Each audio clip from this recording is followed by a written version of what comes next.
Bonus Trax.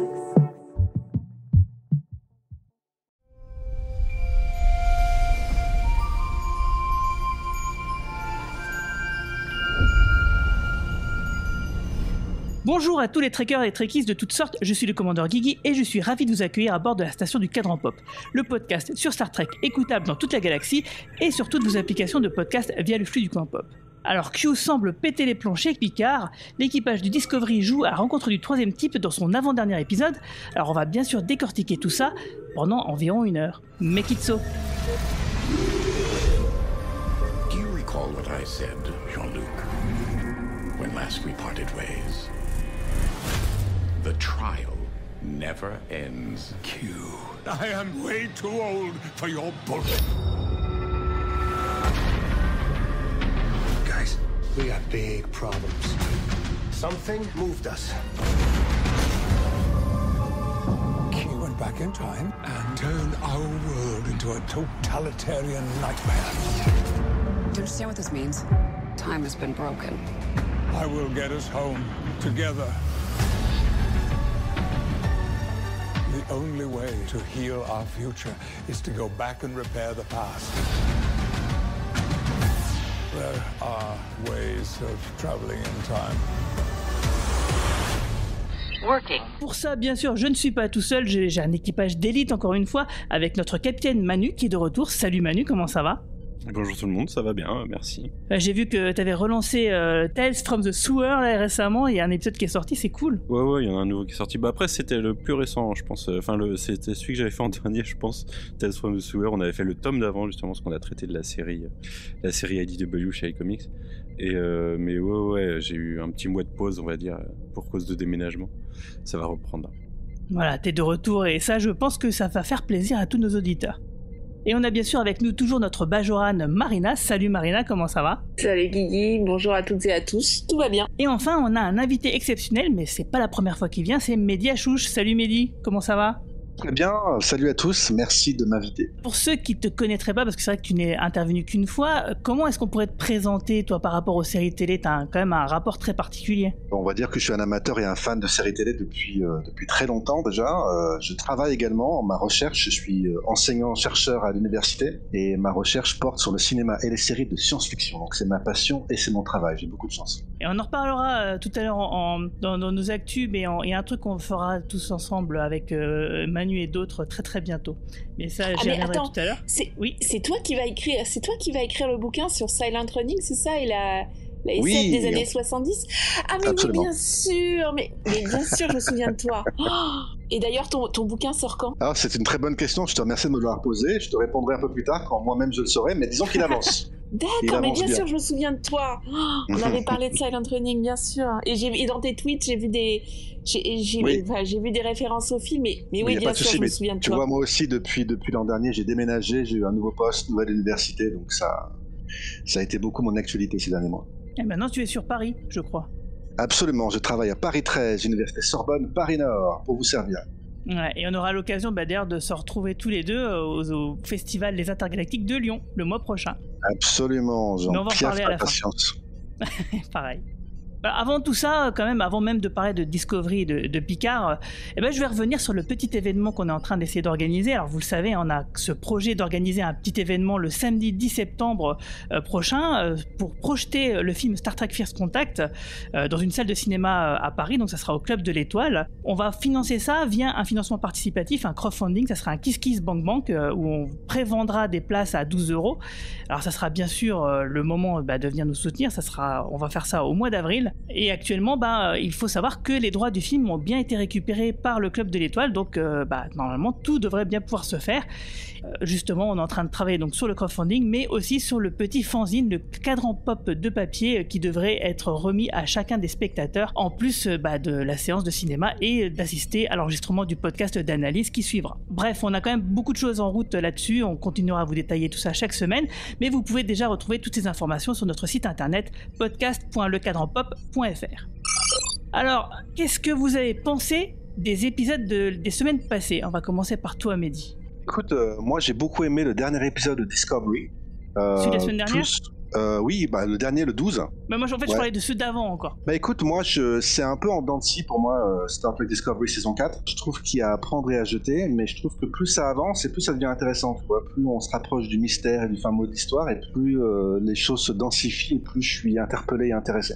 Donc je suis pas, comme on avait l'occasion de le dire l'an dernier, je suis pas le plus grand fan de Star Trek Discovery, c'est pas ma série Star Trek préférée, de loin d'ailleurs, mais je trouve qu'il y a quand même des choses intéressantes qui sont en train de se faire dans cette saison, et le dernier épisode en date, moi je l'ai beaucoup apprécié parce que on se rapproche du fin mot de l'histoire et on se rapproche finalement de choses qui font sens. Voilà, il faut patienter, il faut être patient dans cette série, dans cette saison, mais plus on approche et plus enfin les choses m'interpellent, voilà. Et sur le premier de Picard de la semaine dernière, qu'est-ce que tu en as pensé ? Écoute, c'était extrêmement intéressant, il y a tellement de références, tellement de clins d'œil à la nouvelle génération et d'autres séries que ça en est vraiment, vraiment sympa. J'attends de voir, écoute, parce que là c'est vraiment le début, le premier épisode c'était vraiment le lancement, donc il y a des choses intéressantes, mais tout dépend, c'est un peu comme Discovery en fait, tout dépend du point d'arrivée en fait. Donc il y a beaucoup de potentiel, beaucoup de promesses, mais je vais pas trop m'enthousiasmer pour l'instant. Toi Manu, ça fait longtemps qu'on t'a pas entendu, qu'est-ce que t'as pensé des derniers épisodes de Discovery depuis la dernière fois ? Écoute, Discovery, depuis la reprise de mi-saison, compliqué pour moi. Je trouve que la série c'est embourbé dans son histoire et dans ce qu'elle veut faire de ses personnages, et peut-être aussi dans ce qu'elle veut trop faire de ses personnages, enfin trop les utiliser de façon parfois inutile. Je trouve, moi je suis pas vraiment d'accord avec toi Mehdi en l'occurrence sur... En fait je trouve que les 4 derniers épisodes auraient pu être un seul. Largement, parce qu'on va on sait vers quoi on y va tout droit, et ça prend juste vachement son temps, je trouve, et ça m'emmerde un peu. Tous les ans j'ai l'impression que la série revient en odeur de sainteté pour moi en début de saison, avant de s'étioler sur le milieu et peut-être parfois de se sauver sur la fin, mais pas tout le temps. Et là pour moi c'est la plus laborieuse, je trouve, pour l'instant, sur cette moitié de saison en tout cas. Je suis très perplexe, et on en reparlera un peu plus en profondeur tout à l'heure en parlant de l'épisode de cette semaine, parce que je pense que ça pourra résumer pas mal les choses. Mais ouais, non, pour moi c'est plutôt désagréable pour l'instant, cette moitié de saison. Et le premier épisode de Picard de la semaine dernière ? Et Picard j'ai bien aimé, j'ai vraiment bien aimé même. Après ça me laisse un petit peu perplexe du niveau d'accessibilité pour les personnes qui n'auraient pas le passif de Picard et toute l'histoire qui tourne autour de lui et de certains personnages comme Seven, parce que en effet il y a beaucoup de références et elles sont pas mal utilisées. Je trouve que la série réussit bien son jeu d'équilibriste entre faire des refs, ramener des personnages aussi pour le fanservice, mais en réussissant à bien les intégrer dans une histoire en fait. Donc je trouve que l'exercice est plutôt réussi, mais ouais, perplexe parce que si on n'a pas tout l'historique Borg, tout l'historique de Picard, tout l'historique de Seven, et puis même les relations de certains personnages, enfin c'est assez intimiste en fait vis-à-vis de Picard et vis-à-vis de ce qui arrive à Seven aussi. Je parle beaucoup de Seven parce que c'est un peu un co-personnage principal cette saison, je trouve. Mais ouais, en tout cas le premier épisode est efficace, et pour l'instant je suis convaincu. C'est pas parfait, mais il y a toujours des chances que ça parte d'un mauvais côté, mais je fais assez confiance en l'occurrence sur la série pour l'instant. Toi Marina, depuis la dernière fois, qu'est-ce que t'as pensé des derniers épisodes de Discovery ? Moi je suis du même avis que Manu en fait. Je perds un peu espoir parce que les 4 derniers, effectivement, pour moi ils auraient pu être condensés en un seul. Quand on pense à l'efficacité de l'écriture pour Next G par exemple, ou Deep Space Nine, on peut être que très déçu. Là, par exemple, j'ai regardé l'épisode de ce soir, et là, je me suis dit, mon Dieu, mais il se passe rien, en fait. Il se passe absolument rien. C'est pas écrit de manière assez efficace, à flux tendu. On attend. Et là, je commence à me poser des questions. Il y a beaucoup de gens qui ont été déçus avec la première saison, j'y reviens toujours. Pour moi, c'était une très, très bonne saison. Je pourrais la revoir encore aujourd'hui et ne pas être déçu. Là, pour l'instant, je suis déçue. Sauf par certaines scènes, bien sûr, et certains personnages. Je pense notamment à... Et là-dessus, j'ai été surprise, hein.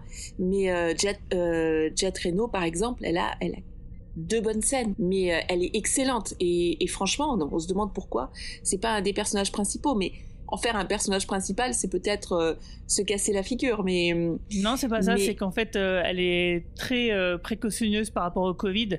Et ce qui rend le tournage avec elle très très difficile. Elle fait beaucoup de choses à distance en fait. Ça se voit beaucoup, hein, mais pour son personnage c'est bien intégré, je trouve, ça marche bien. Oui, là c'est le fait qu'elle soit otage et qu'elle soit du coup dans une cellule à part. Oui, forcément, tu sens que les scénaristes ils ont eu cette idée plutôt bonne pour gérer justement l'actrice et le personnage d'une manière harmonieuse. Voilà, mais c'est honnêtement le personnage que j'ai trouvé, et les scènes que j'ai trouvé bien, parce qu'après bon, les scènes romantiques entre Saru et la Romulanienne, voilà, la présidente de Nivar, ouais. Voilà, c'est très tendre, mais c'est pas ça qu'on attend réellement de Discovery et de Star Trek, même si c'est très sympathique. Mais vraiment, Reno, pour moi, elle a eu les meilleures scènes. Je suis de l'avis de Manu. Les 4 épisodes, on aurait pu les faire en un seul. Et sinon, le premier épisode de la saison 2 de Picard, qu'est-ce que tu en as pensé ? Alors, j'ai bien aimé. J'ai été assez enthousiaste, même si maintenant je me méfie un petit peu. C'est-à-dire que c'est pas... Il n'y a pas que le voyage qui compte, c'est la destination aussi, hein, comme l'a dit Mehdi. Donc là-dessus, il faut voir où on va nous mener avec cette histoire. Je dois dire que l'épisode 2, j'ai dû le revoir 2 fois parce que j'étais assez dubitative la première fois. J'expliquerai pourquoi tout à l'heure. Mais un retour intéressant, et en parallèle, ils ont jeté quand même pas mal d'histoires de Picard, notamment son passif romantique. Bon, ils ont tout jeté pour le remplacer par quelque chose d'autre, donc on évoquera tout à l'heure. Les références étaient très intéressantes. Le retour de Q était intéressant, mais pareil, comme l'a dit Manu, il y a pas mal de références entre les Borg, le fait que ce soit Q qui ait amené la menace dans l'univers Star Trek, le fait qu'il soit toujours revenu pour jouer avec Picard, pour l'emmener dans des réalités parallèles, des domaines de what if, comme lorsque on revient dans le passé, lorsque Picard n'était encore qu'un cadet et qu'il doit faire des choix dans Tapestry. C'est d'excellents épisodes avec Q. Donc là, j'attends de voir où va mener ce grand mystère, parce que le deuxième épisode en fait m'a surprise, mais pas forcément dans le bon sens. Donc j'attends de voir où va mener toute cette histoire avant de crier. Mais je trouve ça beaucoup mieux écrit que Discovery, par exemple. Ouais, je suis plutôt d'accord avec tout ça. Et d'ailleurs, on va en parler directement parce qu'on rentre dans la zone spoiler. Red alert! We have only 12 hours before the DMA reaches Earth. How's Michael? Scared. Same as the rest of us. She just hides it better. I think I needed that. The 10C. They hold all the cards here. Are you seeing this? I do not believe we have cause to fear. I wish I could say the same. Another spike, and this one's massive. Seems we've gotten their attention. Shields up, red alert. Something is coming. Seems they've decided to say hello. Warning. Alors l'avant-dernier épisode de la saison 4 de Discovery s'appelle L'espèce d'Issé, donc il a été écrit par Kyle Jarrow et réalisé par Olatunde Usunsanmi, et il me semble que c'est une réalisatrice que j'avais déjà remarqué comme étant une réalisatrice que j'aimais pas trop parce que sa caméra était beaucoup trop branlante par moment et qu'il y avait des effets de montage moi qui ne me plaisaient pas. Il faudrait que je vérifie, mais je crois bien que c'est cette réalisatrice-là que j'apprécie le moins de toutes les curies de Discovery. Alors l'histoire c'est alors que le DMA, donc l'anomalie, s'approche de la Terre et de Nivar, la capitaine Burnham et son équipage vont tenter d'établir le premier contact avec les puissantes espèces responsables donc de cette anomalie avant qu'il ne soit trop tard, parce qu'il ne reste plus que moins de 24 heures avant que la Terre et Nivar ne disparaissent. Alors cet épisode, moi je l'ai trouvé qu'il était quand même un petit peu moins Star Trek thérapie qu'à l'accoutumée dans cette saison 4, mais un petit peu quand même, hein, parce qu'ils prennent quand même du temps à se pour faire Zora, des... notamment. Vis-à-vis de Zora, ça l'est un petit peu. Oui, alors déjà il y a Zora, c'est vrai, il y a cet aspect un peu thérapie, mais aussi entre Saru et Michael. Et en fait, à chaque fois, moi, je suis déjà l'épisode de la semaine dernière, où ils prennent du temps pour boire un coup, etc. Je veux dire, ils n'ont pas l'air stressés quand même, alors que pourtant ils devraient l'être, ils devraient avoir autre chose à faire que de discuter, quoi. Enfin bref, c'est vraiment un truc moi qui me rend un petit peu fou, mais c'est vrai que par rapport à ce que tu disais, Mehdi, tout à l'heure, il y a des thématiques quand même qui sont intéressantes. Là, l'histoire du premier contact, là on est vraiment dans un truc à la rencontre du troisième type, ou comment s'appelle le film de Denis Villeneuve déjà ? Premier contact, je crois. Arrival en ah oui, c'est ça, VO, Arrival, ouais. Mais bon, Oui, franchement, c'est clair que c'est beaucoup trop long, quoi. Et puis les sous-intrigues avec Book et Tarka, ouais, bon, bah ça tourne vraiment en boucle. Hein. Je sais pas ce que vous en pensez. Ouais, je trouve, pour rebondir directement sur Tarka et Book, je trouve que c'est deux personnages qui perdent vachement à la décompression de l'histoire, en l'occurrence. Je trouve que leur sous-intrigue est s'étiole et les personnages s'étiolent au fil de la saison, alors qu'en faisant ça beaucoup plus rapidement, on avait quelque chose de plus efficace, plus instinctif peut-être qui serait passé. Et du coup, je trouve ça décevant, parce que c'est des personnages que j'aimais bien en début de saison, et là, franchement, ils me saoulent. Mais pour revenir sur l'intrigue à la premier contact ou rencontre du troisième type, moi, ce que je qualifierais, cet épisode, je le qualifierais d'une bonne histoire dans une très mauvaise coquille, parce que vraiment le concept, c'est un vrai concept de Star Trek. Et j'ai envie de dire que le roman Arrival dont ça s'inspire beaucoup et qui a été adapté par Villeneuve, je pense qu'il s'inspirait beaucoup de Star Trek. Il y avait beaucoup de Star Trek dans l'esprit de l'histoire. Et le problème, c'est que ça se voit et que la façon dont c'est mis en scène, pour moi, est assez catastrophique, avec notamment cette... Enfin, je trouve tout va trop vite, tout est facile. Quand je parlais des personnages qui étaient un peu... exploité au-delà du raisonnable tout à l'heure, le club des 5 où on fait venir les mecs du pont pour qu'ils réfléchissent et puis en 1 minute ils ont trouvé la solution, ça m'a saoulé. Enfin, c'est pas utiliser les personnages pour leur intelligence, pour des choses pertinentes, mais pas pour faire une sorte de mélodrame. Regardez, tout le monde est beau, tout le monde est gentil, tout le monde est bien, quoi. C'est pas parce qu'un mec qui te dit peut-être que vous avez besoin d'autres perspectives que en prenant 3 minutes avec d'autres gens tu vas trouver ta solution à un truc qui est quand même le premier contact le plus difficile de leur histoire, je pense, à ce moment-là, quoi. Je trouve ça trop bisounours, en fait, là. Ouais, mais je suis complètement d'accord avec ce que tu viens de dire. Je trouve que c'est complètement, ce passage-là était complètement ridicule. Et en fait, dans ma tête, je me disais, mais finalement, franchement, l'enjeu maximal de mettre la Terre et Nivar en danger, franchement, c'est complètement inutile et ça fait de la pression pour rien. Surtout que les personnages, ils ont pas l'air de la ressentir, cette pression, parce que comme je dis, ils boivent des coups, ils discutent, ils rigolent, ils crient, etc. Et que du coup, ils auraient dû donc, du coup, utiliser plus de temps pour justement faire cette réflexion, ce premier contact en tant que tel, parce que c'est vrai que c'est intéressant, mais ça va quand même vachement vite, quoi. Ils trouvent les solutions quasiment tout de suite, et puis et sinon, pour avancer, ils balancent des banalités, comme oui, effectivement, changeons de perspective, ouais, super. C'est très cheesy comme scène, en fait. Les sourires, les échanges, oui, c'est bon, vous avez fait le job et tout ça. Je reviens à ma marotte, hein, mais je crois que je vous en avais parlé la semaine dernière, enfin il y a 2 semaines. C'est que quand c'est la fin du monde, on a des comportements extrêmes. On reste pas focalisé sur quelque chose.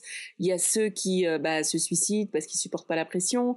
Il y a ceux qui font l'amour une dernière fois. Il y a ceux qui prennent de la drogue ou font des choses. Mais on n'est pas dans ce cas de figure-là. On n'est pas dans ce cas de figure parce que eux, leur vie à eux, elle n'est pas particulièrement en danger directement, en tout cas a priori. C'est la Terre et Nivar. Donc pour moi, ils devraient s'affairer absolument à tout ce qui est possible. Je veux dire, ils ont que 24 heures. Je veux dire, ils auront le temps de faire des trucs pour se détendre après 24 heures. 24 heures, c'est pas si long. Donc, il faut qu'ils soient à fond, quoi. Ouais, enfin, t'as les représentants de 2 planètes qui sont directement menacées. Hein. Bah ouais. Encore Nivar, bon, ils sont connus pour leur cool, on va dire. Mais la colonelle humaine, moi, je serais à sa place, je leur foutrais des claques de la gueule pour qu'ils avancent un petit peu. Non, mais ça, je suis d'accord. Mais moi, je parle de Burnham, je parle de Saru, je parle de tous ceux qui prennent leur temps, quoi, pour... je veux dire, les états d'âme de Burnham, quand elle se dit à Saru, tiens, prenons 5 minutes, il nous reste 5 heures, mais prenons 5 minutes pour crier dans ma cabine. Ouais, non, mais ça, tu peux le faire après, quoi. J'ai du mal à comprendre vos critiques, en fait, parce que, je sais pas si vous vous rappelez, mais quand j'étais intervenu la première fois, je vous avais dit, moi, je suis pas le seul, je crois que c'est ma critique principale, mais de la série en général, pas juste de cet épisode. C'est une série qui est fondamentalement sentimentale, quoi. C'est une série qui se focalise. C'est du mélo, hein, clairement. Ah oui, et pas que cet épisode, quoi. Je veux dire, c'est structurel dans la série. Il y a toujours ces gros plans sur des personnages qui se regardent et qui sourient, comme ça. Je le visualise très bien. Voilà, ça, c'est l'esthétique de la série. Je veux dire, c'est un épisode typique de Discovery. Donc, si on n'aime pas cet épisode, on n'aime pas la série, parce que c'est ça qu'est la série, en fait. Mais t'as raison, mais pour moi, c'est plus ou moins dosé selon les épisodes, les réals et les saisons. Et notamment, là, ça fait peut-être, je sais plus si c'est la semaine dernière qu'on en avait un comme ça, mais là le plan par exemple de il marche dans le couloir, les 5 alignés en mode au ralenti. Oui, la semaine dernière mais il y en a un aussi. The Right Stuff. Ouais, mais il y en a aussi cette semaine de comme ça. Il y a l'idée d'essayer d'iconiser le groupe, les personnages en mode regardez, ils sont cool. L'étoffe des héros. C'est marrant parce que l'épisode, on en reparle tout à l'heure, mais l'épisode de Picard de cette semaine a un plan comme ça, avec plein de personnages alignés quand ils arrivent dans le vaisseau à la fin. Mais il y a beaucoup plus de sens dans ce plan parce que notamment il y a un personnage, sa présence est assez significative. Mais il y a plus d'enjeux. Alors pour quelqu'un qui connaît pas l'univers et qui connaît pas Picard, on y reviendra tout à l'heure, peut-être moins. Ouais, mais attends, c'est même plus que ça. C'est-à-dire que non seulement ça a plus de sens, il y a plus d'enjeux, mais en plus de ça, la mise en scène n'en fait pas des caisses, contrairement à Discovery. C'est un petit peu appuyé à ce moment-là, mais oui, ça en fait pas autant des caisses. Par rapport à Discovery, je suis d'accord avec toi, Mehdi. Je suis d'accord avec toi, Mehdi. La série a toujours été un peu comme ça. A toujours eu ce côté qui tapait en dehors du Star Trek classique et qui essayait de récupérer un public un peu plus soap opéra. Mais même si c'est pas antinomique soap opéra et Star Trek, hein, mais je sais pas, c'est trop forcé cette demi-saison, je trouve. Désolée, mais je voulais rebondir sur la notion de soap opera, parce que c'est rigolo que vous en parliez du côté sentimental et tout ça, parce que dans le générique de Picard, il y a un sablier qui tourne. Et je ne sais pas si vous avez déjà vu Les Jours de notre vie, Days of Lives. Moi, j'en regardais, sur France 2, oui, bien sûr. J'y ai pensé aussi. Et quand j'ai vu le sablier, je me suis dit, non, ils n'ont pas fait ça. Et mais c'est ça. Et bon, ça s'est tombé pour Picard. Et on va dire que c'est pas vraiment une série sentimentale. Enfin, moins que Discovery. Mais ça m'a fait penser à ça. Et d'ailleurs, il y a quand même un truc qu'il faut noter, c'est que Michael Burnham n'a pas pleuré depuis 12 épisodes. Ça, c'est incroyable. Pour l'instant.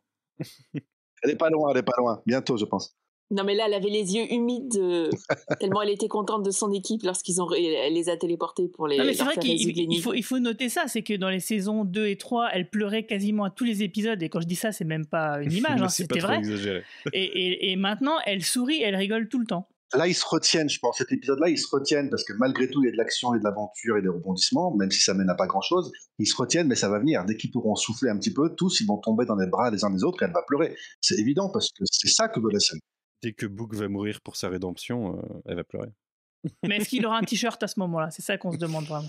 Parce que c'est pareil, lui, ça fait 12 épisodes qu'il a pas enlevé son t-shirt, c'est bizarre. Son manteau en cuir, il est toujours avec son manteau en cuir, là, il a toujours le style quand même. Faut pas déconner, quoi. Quand c'est la fin du monde, quand la Terre est sur le point d'exploser, etc., on change de vêtements et on pense à autre chose que son style, quoi. Moi, personnellement, ça me déconcentre, quoi. Le fait qu'il soit aussi stylé, alors que c'est la fin du monde, malgré tout, voilà, c'est un peu dérangeant. Il a perdu sa planète. Mais il était stylé quand il avait un bon arc narratif, c'est dommage. Là, franchement, ça patine. Hein. Enfin... Non, mais rappelez-vous, quelqu'un mentionnait l'épisode précédent. Moi, l'épisode précédent, il m'a marqué. Vous savez, quand ils sont sur la planète, là où les restes de la planète, et qu'ils découvrent les sentiments.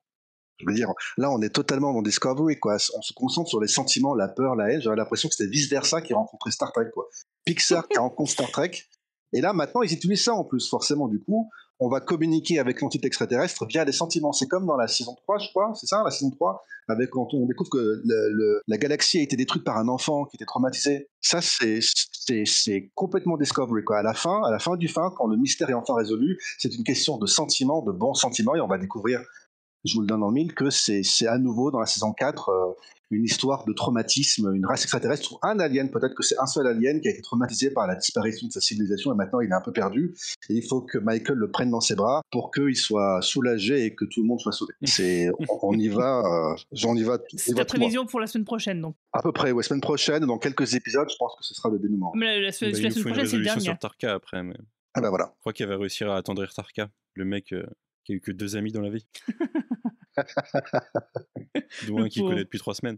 Oui, c'est ça, je me disais, mais quand même, c'est un peu court quand même pour avoir son meilleur ami, et ce monsieur a des problèmes. Mais bon, j'imagine que c'est voulu, c'est le thème de l'épisode. En même temps, c'est un connard, donc c'est normal qu'il ait pas d'amis, moi je trouve. Mais Ah bah oui, là du coup, c'est clair. Vous voyez, on parlait quand même de sentiments, de ressentis en tant que téléspectateur, ce qui marche pas. Bah, par exemple, moi, Reno, je trouve qu'elle fait aussi de la psychanalyse. Bah, dans sa bouche, ça marche quand même vachement mieux que dans les autres personnages, je trouve. C'est 10 fois plus crédible quand elle parle à Book que tous les autres personnages qui tentent d'interagir les uns avec les autres. Il y a plus de vérité quand elles parlent. Alors, je trouve que c'est plus pertinent, ouais, tout à fait. Je pense que ça marche mieux parce qu'elle est beaucoup plus sarcastique et ironique dans son parler, dans sa façon de voir les choses. Elle est beaucoup moins sentimentale, en fait. Donc, elle met un peu de distance entre elle et ce qu'elle dit et ce qui se passe. Voilà, quand exactement. elle a parlé de sa femme, il y avait beaucoup de sentiments et pourtant, on y croyait. Mais c'est parce qu'elle parle des sentiments de façon qui n'est pas si sentimentale que ça, en fait. Donc je pense que ça fonctionne beaucoup mieux de cette façon-là. Alors que la série a tendance à être très mélo parce que justement, elle parle de sentiments de façon très directe, très premier degré, avec des larmes dans les yeux ou au moins des yeux brillants. Et c'est pas le cas de ce personnage. Et ça, c'est vraiment intéressant. Ouais, mais c'est une bonne actrice. N'importe quel personnage comme Detmer ou autre commence à parler de ses traumas alors qu'elle t'a pas encore dit bonjour. Ouais, franchement, ces personnages-là, ils ont aucune crédibilité pour moi. Moi, imaginons, il y a quelqu'un comme ça que je croise dans la rue qui commence à me parler de ses malheurs. Bah, je suis désolé, moi j'ai pas d'empathie, je me dis, oh, qu'est-ce qui se passe? Il y a un problème, tu vois. Je suis désolé, alors, peut-être que je parais comme quelqu'un d'insensible, mais je trouve que du coup, les personnages, ils sont pas crédibles, quoi. À cause de ça, parce qu'ils en font vraiment trop dans les sentiments. Et pourtant, effectivement, Star Trek, c'est une série qui parle quand même de sentiments, qui parle de liens, des liens entre les personnes, des liens d'amour, des liens d'amitié, des choses comme ça. Mais dans Discovery, on a l'impression que les sentiments, ils prennent de la coke, quoi. Et qu'ils sont vraiment, ils vont trop loin. Mais en plus, Star Trek parle souvent en métaphore, et là, toute la métaphore de l'épisode, c'est cette histoire de contexte pour comprendre les autres, et bien sûr, il le faut pour communiquer pour le premier contact, et ça concerne aussi 3 autres personnes, parce que forcément, il faut qu'on tartine, et c'est un truc dont on a déjà parlé, c'est l'histoire de curseurs. Les curseurs, ils sont placés beaucoup trop haut pour tout ce qu'ils essayent de faire passer, et c'est pour ça, je pense que Reno s'en sort mieux, parce que Reno, elle est plus factuelle, elle est plus scientifique, elle parle à Book, elle va lui dire direct, bah écoute, c'est comme ça, Tarka, il fait ça, je te le dis, c'est tout, vérifie, tu verras. Il y a pas de doute. Elle laisse pas de place au doute, en fait. Et du coup, elle a pas le même genre de discours que les autres, il y a pas le même genre d'interaction parce que je pense qu'elle est aidée un petit peu par ses conditions de tournage. C'est marrant parce que d'ailleurs les autres, le Covid, on le voit aussi parce qu'ils sont tous à 1m50 les uns des autres en rond pour se parler, mais du coup ça donne quelque chose de plus spécial quand ils sont quand même tous ensemble, alors que Reno en individuel ça marche mieux. Mais ouais, je trouve que c'est vraiment une histoire de curseur, ça a un schéma narratif qu'on connaît et qu'on apprécie d'habitude, mais dans la forme ça va trop loin et ça repousse un petit peu, je trouve. Moi je suis d'accord aussi dans le fait que quand elle dit ça, quand elle parle à Book de tout ça, en fait il y a du conflit entre eux. Elle a été prise en otage, elle est en prison, et donc quand elle lui dit ça, quand même il y a de la dramaturgie en fait qui se passe, qui donne de la tension, qui donne un peu plus de relief en fait à ce qu'elle dit et ce qui se passe entre eux. Tandis que la plupart du temps, sinon, ils sont en train de prendre un verre dans le bar, comme ça, du vaisseau.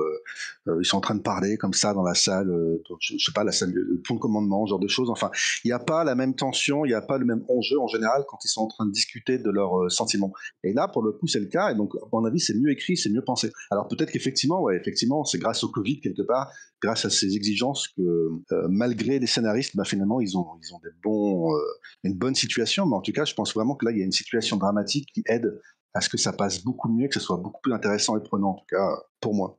Après, on crache beaucoup sur les autres, mais j'aime toujours bien Stamets et You. Je trouve que c'est les seuls un peu qui fonctionnent à côté parce qu'ils ont un contexte, ils ont une relation qui fait qu'il y a des trucs qui passent pas forcément à l'écran, mais que les personnages captent entre eux, et ça, je trouve ça intéressant parce que c'est justifié et c'est justifiable. Ouais, c'est un vrai duo, ouais, exact. Ouais. Stamets m'énervait beaucoup dans le passé, et je trouve que, je l'ai déjà dit, mais je trouve qu'il marche mieux maintenant, en fait. Lui, ils ont baissé les curseurs, justement, et il est beaucoup plus appréciable, beaucoup plus intégré au reste de l'équipe de façon naturelle, je trouve. Alors, est-ce que vous avez des choses à rajouter sur Discovery avant qu'on passe sur Picard? Simplement, ce qu'on disait tout à l'heure, en fait, c'est que vraiment, il y a 2 épisodes en un, et il y a le côté Discovery habituel qui est mélo, comme on l'a dit, sentimental à fond. Et puis d'un autre côté, il y a le côté Star Trek plus traditionnel de la communication avec un extraterrestre, et comment on fait pour communiquer, et c'est pas facile, et peut-être qu'on passe par les équations mathématiques, etc. Et ça, c'est vraiment très trekien, beaucoup plus traditionnel en tout cas, mais les deux ensemble fonctionnent mal. Voilà, les deux ensemble fonctionnent mal parce qu'on a vraiment 2 styles Star Trek très différents, et donc ça donne du coup des personnages qui, en plein milieu de l'aventure, en plein milieu, ça m'a intéressé, cette communication, comment on fait pour communiquer avec lui, etc. Et ils sont en train de parler de leurs sentiments, ils sont est-ce que je peux te parler 2 minutes, parce que tu vois, il faut quand même que je te confie un peu mes émotions. Donc ça fonctionne pas à cause de ça, en fait, parce que là ils vont dans 2 directions contradictoires. Donc je pense que vraiment là on a mis le doigt sur quelque chose fondamentale. C'est une bonne conclusion. Et d'ailleurs, avant de passer à Picard, je vais vous demander quelle série avez-vous préféré cette semaine, Picard ou Discovery? Picard. Toi, Picard, Manu? Picard aussi. Oui, Picard, même si j'ai manifestement beaucoup plus aimé l'épisode de Discovery, c'est quand même malgré tout Picard que j'ai plus apprécié. Ouais, moi aussi c'est pareil, donc on est tous les quatre d'accord pour dire que le meilleur épisode de la semaine c'était Picard, et donc on va en parler tout de suite.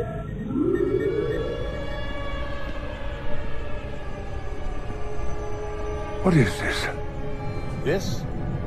This is home. And where are the crew of the Stargazer? Oh, how quaint. How provincial. How yesterday's Enterprise of you. There is no Stargazer. What do you mean? What have you done?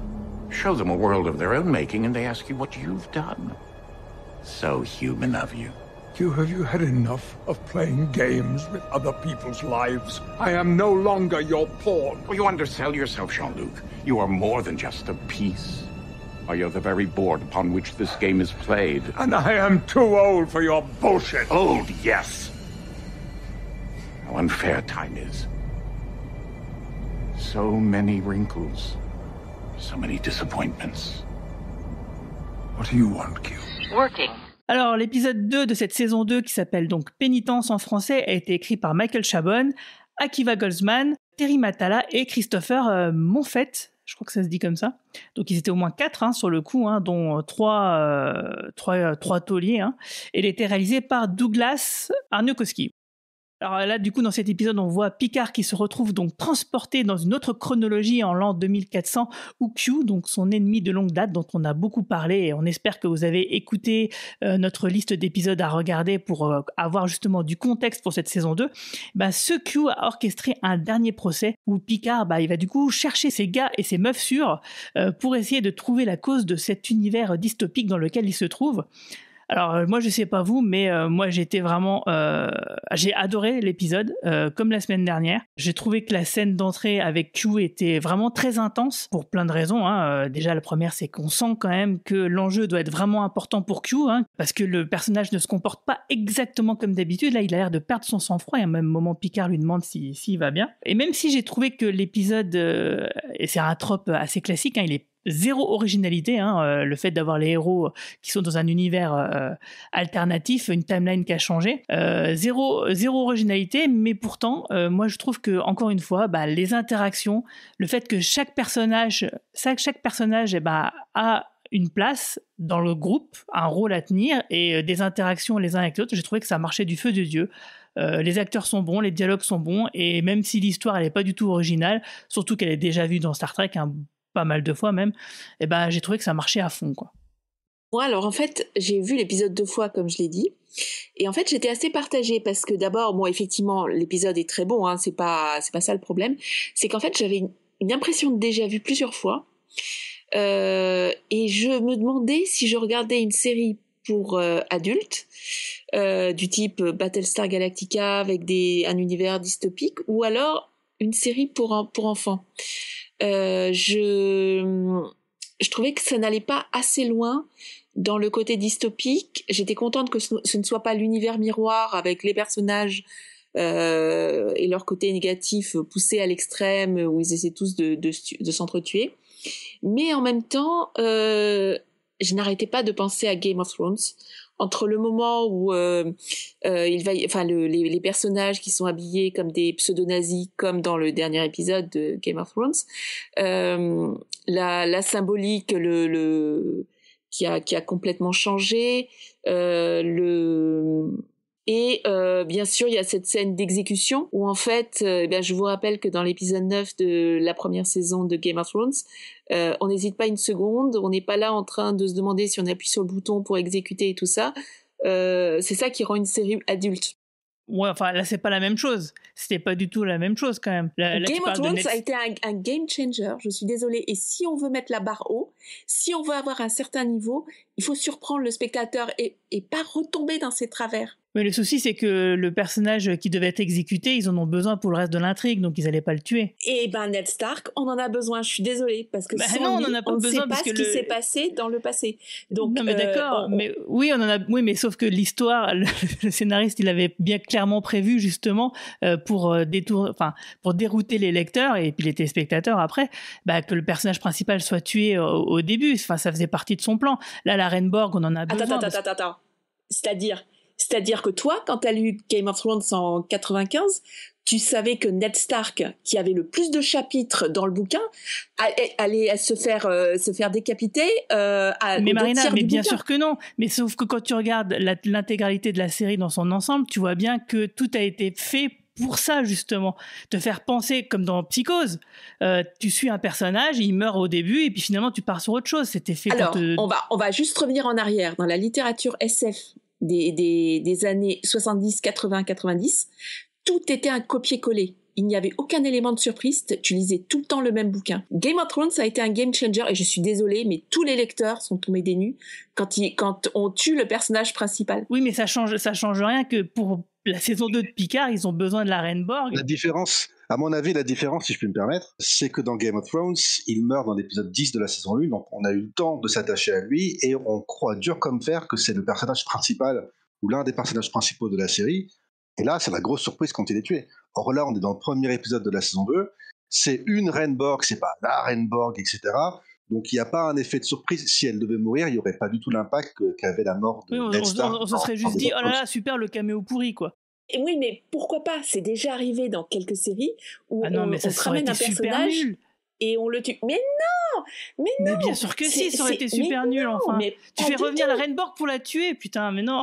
Moi, je pense que ce serait vraiment intéressant s'il devait tuer Q, par exemple, si Q meurt. Ouais, là, ça serait plus intéressant. La fin de la saison, là, on se dira, ouais, Q est mort, et là, ça aura un vrai impact. D'ailleurs, si ça se trouve, ça se dirige vers là, hein, parce que vu comme il est fébrile, il y a des chances, quoi.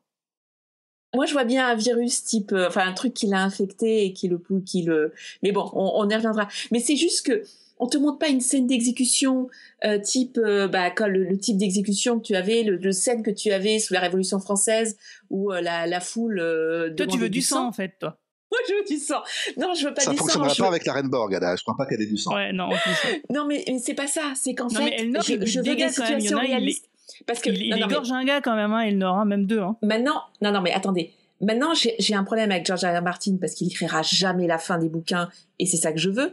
Mais quand il a écrit, mais quand il t'explique pourquoi il a tué Ned Stark, c'est parce qu'en fait, dans tous les bouquins, t'as un personnage qui va se faire tuer et t'as un personnage qui sort de la foule avec une épée et qui va tuer et qui va sauver le personnage principal.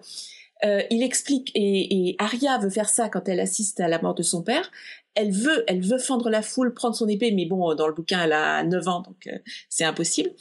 Mais c'est ça, en fait, c'est ça contre s'est battu George R. R. Martin. C'est-à-dire, on s'attend à une scène, on s'attend à ce que le personnage soit sauvé, et ben non, mince, il est tué. Donc en fait, là, moi, c'est l'élément de surprise qui me manque.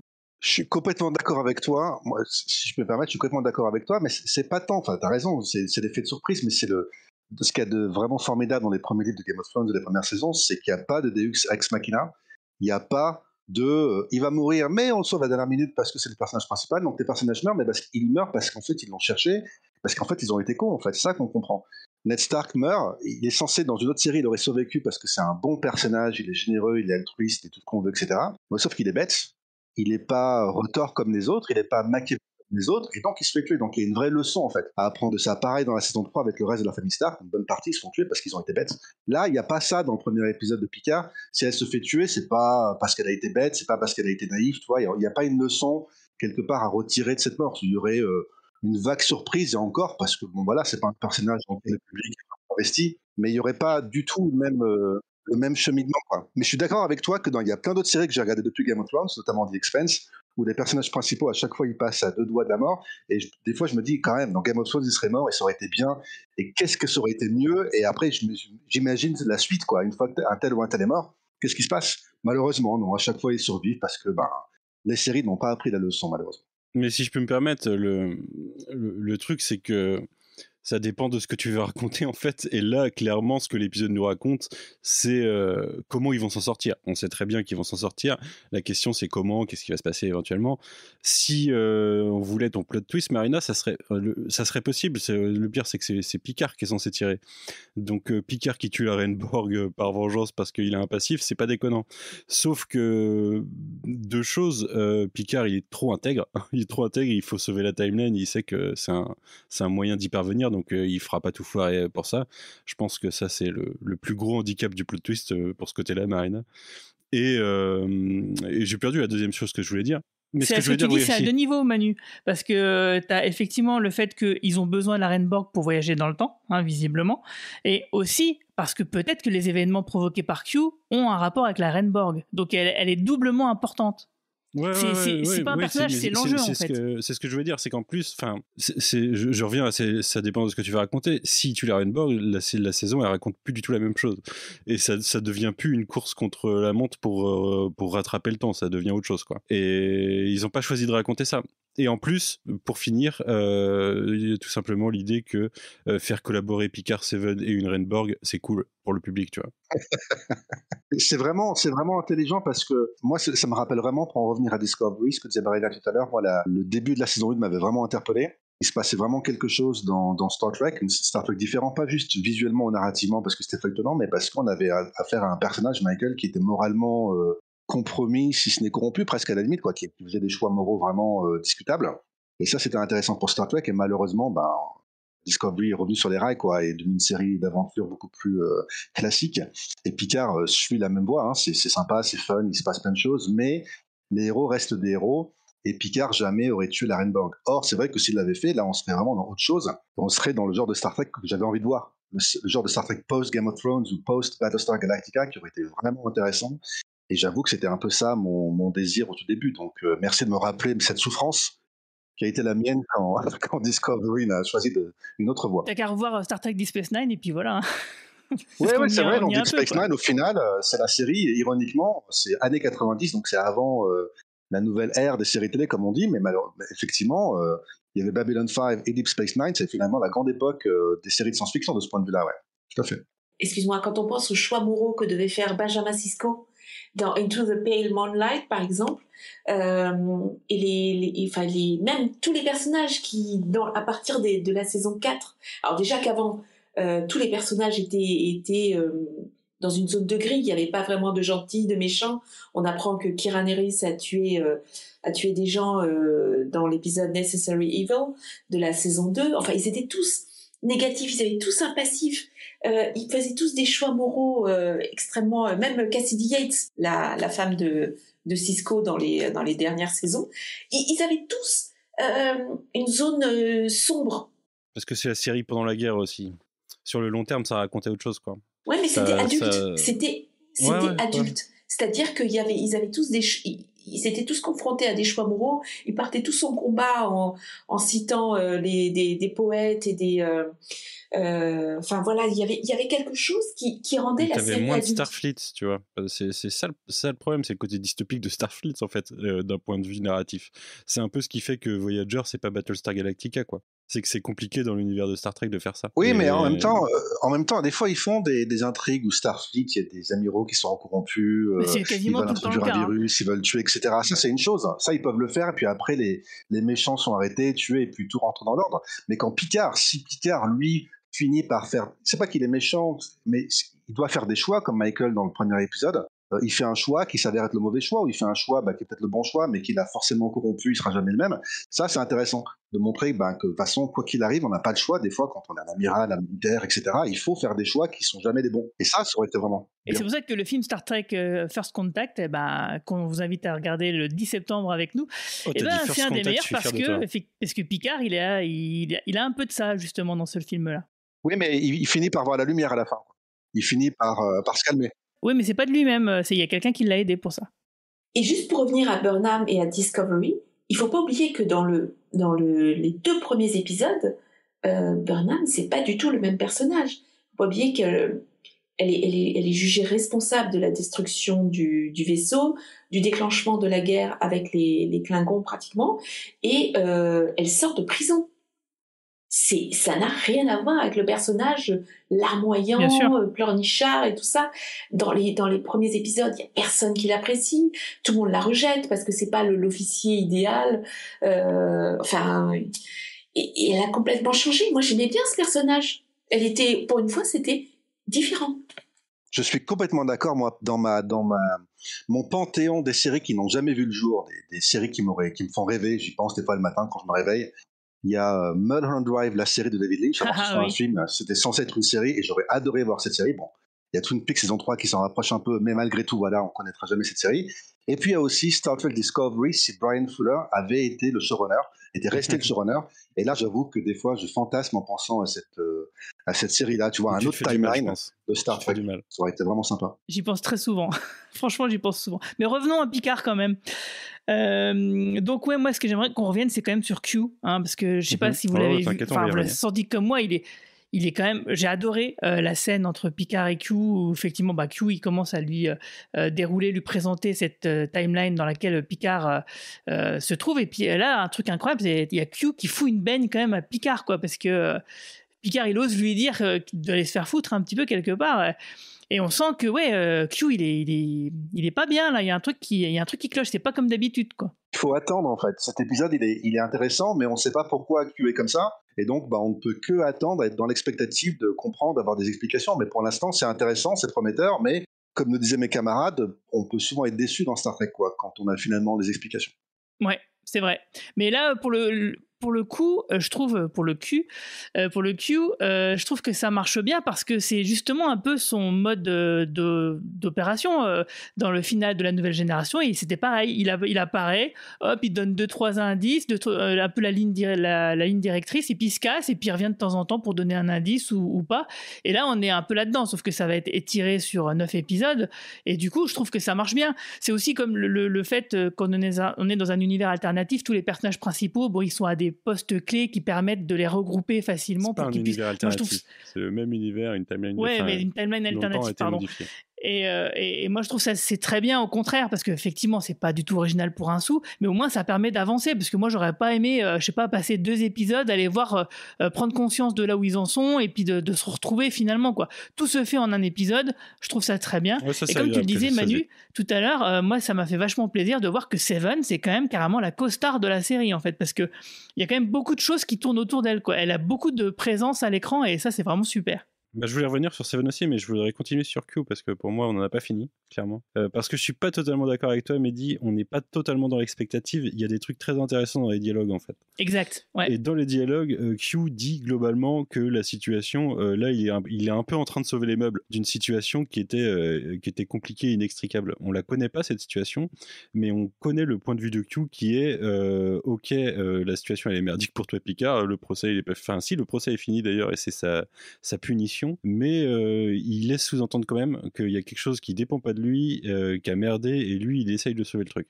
Ouais, il se met un peu entre la situation inéluctable et Picard, finalement, quelque part. Moi je l'ai senti un peu comme ça, et en faisant ça j'ai l'impression qu'il se met en danger. Ouais, il a l'air clairement, lui il a l'air clairement mauvais, hein. Enfin dans une mauvaise posture. Alors je me demande si c'est pas une question de il aime les humains, et à un moment le Continuum a décidé que le plan de l'humanité il commençait à faire chier un petit peu. Ce serait pas impossible qu'en fait ce soit le Continuum qui les ait condamnés et que lui il essaye de leur donner une chance, quoi. Mais moi je trouve ça intéressant. Alors c'est un personnage que j'aime beaucoup, Q, c'est un peu ce qui m'a vendu la saison 2, parce que la fin de saison 1 elle nous avait un petit peu déçus, mais le fait qu'on avait le retour de Q me laissait présager des trucs intéressants, au moins.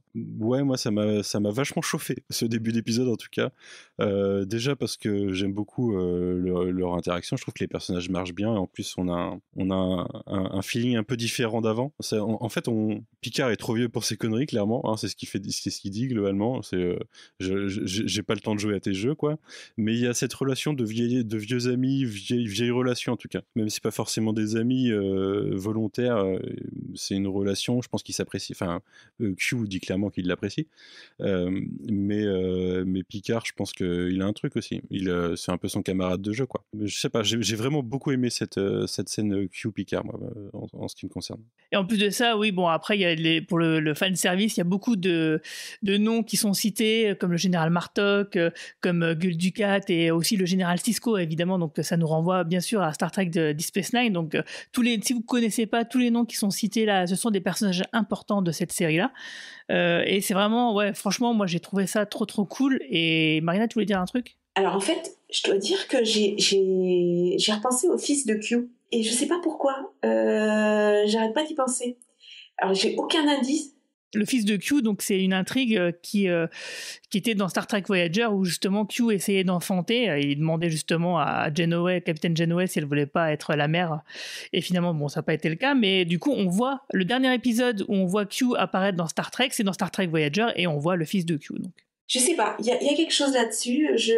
Soit c'est ça, soit je pensais à un virus. Tu vois, pour être dans le contexte de la pandémie actuelle, il y a quelque chose qui l'a peut-être infecté. Non, ça m'étonnerait. Hein. Personnellement, moi, je suis plutôt de l'avis de Manu. Hein. Que le Continuum, par exemple, il mettrait vraiment grave la pression parce que Picard, il a merdé, quoi. Il aurait merdé, par exemple, en faisant exploser le Stargazer. C'est l'idée la plus directe. Je pense qu'il y a quand même autre chose que ça. Mais voilà, moi je pense qu'il y a plutôt un truc dans ce style-là. On la voit en plus, l'affection de Q pour Picard quand il parle des ravages du temps. Il regarde et on sent la tristesse dans le regard de Q à voir son ami ravagé par le temps, alors que lui, en fait, c'est que...